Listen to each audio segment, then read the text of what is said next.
Chapter 197. Chappell's Imperialism.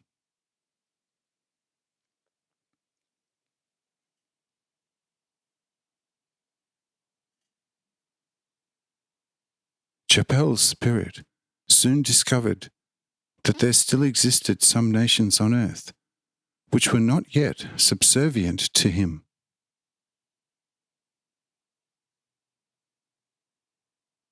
He thus consulted with his ministers and priests in what way those nations would be easiest to subjugate.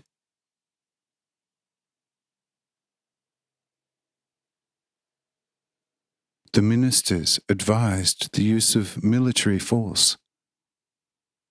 However, the priests' clever advice was to send emissaries to such nations.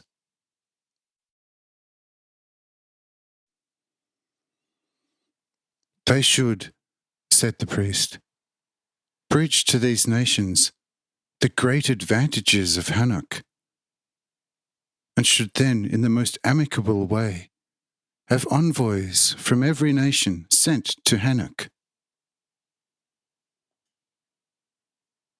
They will then be received here in the most friendly manner possible, and shown all our inventions and artifacts. And once they gained a great taste for our advantages, we will then invite them and say that they should incorporate themselves with us, to be united with us as one nation, and thereby become participants of all our advantages.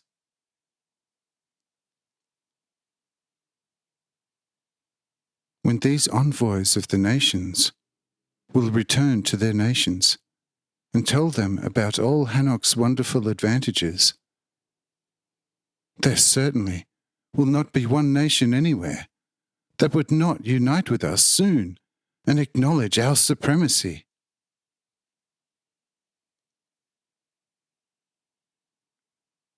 It is equally important that such ambassadors do not discover any downsides with us. These consist mostly now in the legalized theft and robbery rights.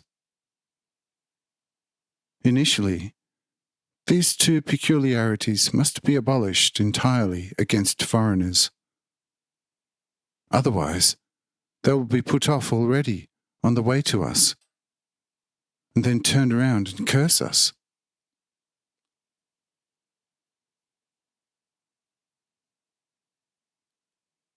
This fine priestly advice pleased the king, and he put it at once in effect.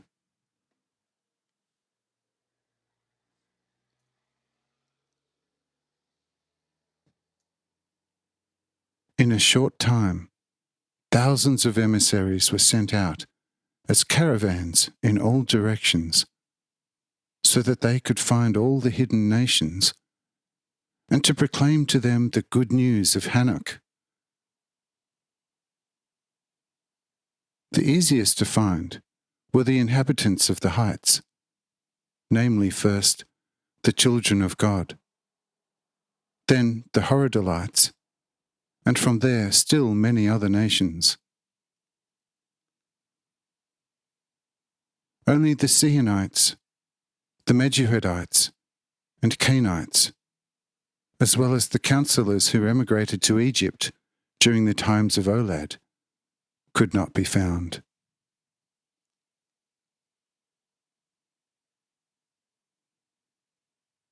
By the most courteous politeness, and by an exceedingly fine eloquence of the emissaries, who were mostly con artists, and at the same time usually performances in front of the encountered people in a wide variety of arts. Within a short time, all the nations were won over for Enoch.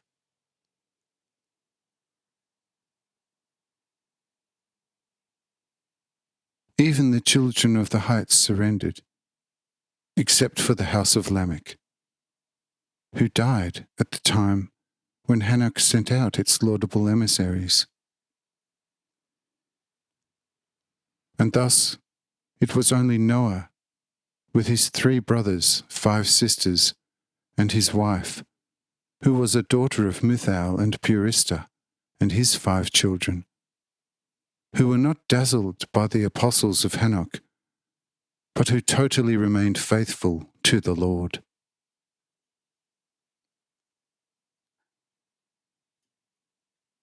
Jappel, however, was overjoyed at this victory, and since the priests had given him such wise advice, he gave them the privilege of complete freedom and the obligatory assurance that he and every descendant of his would always obey their order.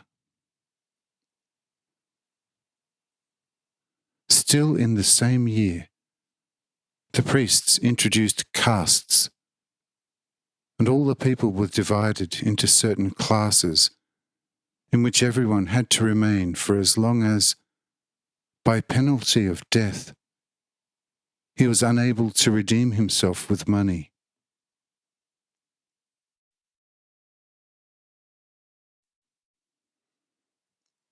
Thereafter, various castes were established, like a slave caste under the name human beasts of burden, a military caste, a citizen caste, an aristocratic caste, an artist caste, a caste for priests, and many others. The slave caste was the most numerous. Why? About that next.